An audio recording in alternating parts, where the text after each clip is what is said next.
Welcome back to Jersey Matters. I'm Larry Menti. Have you heard?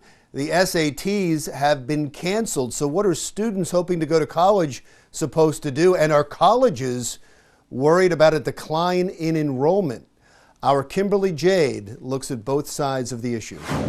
High school seniors who were set to begin their journey to college have found themselves, like so many in the COVID-19 pandemic, stopped in their tracks.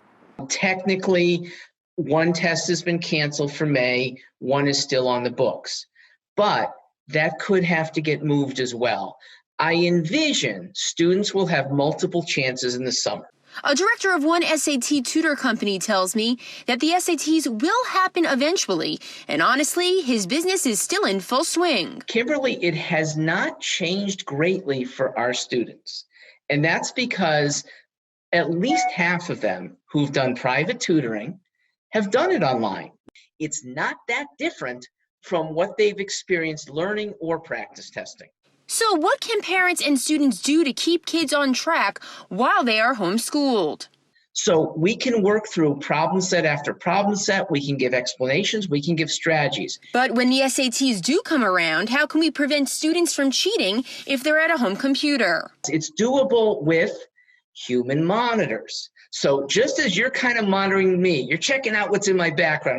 The SAT, the ACT need to have some humans that are looking to see, hearing, sensing whether a student really is alone and it's her own work or Big Brother's there helping her cheat.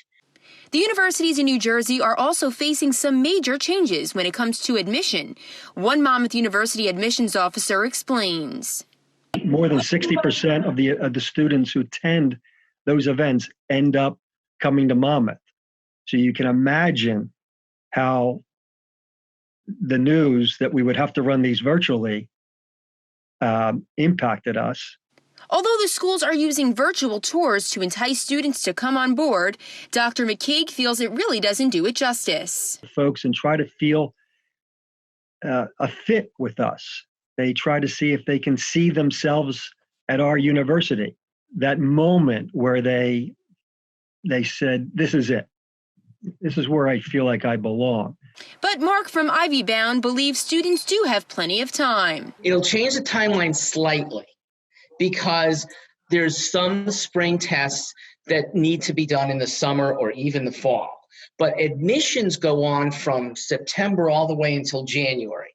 So kids still have an admissions timeline that's totally still intact. But many college-bound students have already been evaluated.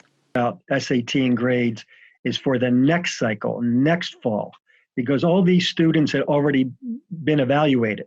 In lieu of in-person visits, now students and parents are forced to make their college decision based on virtual online tours. Reporting for Jersey Matters, I'm Kimberly Jade. All right, thank you, Kimberly. When we come back, what if a loved one dies during the COVID-19 pandemic? How do you hold a funeral? We'll talk about it when Jersey Matters comes right back.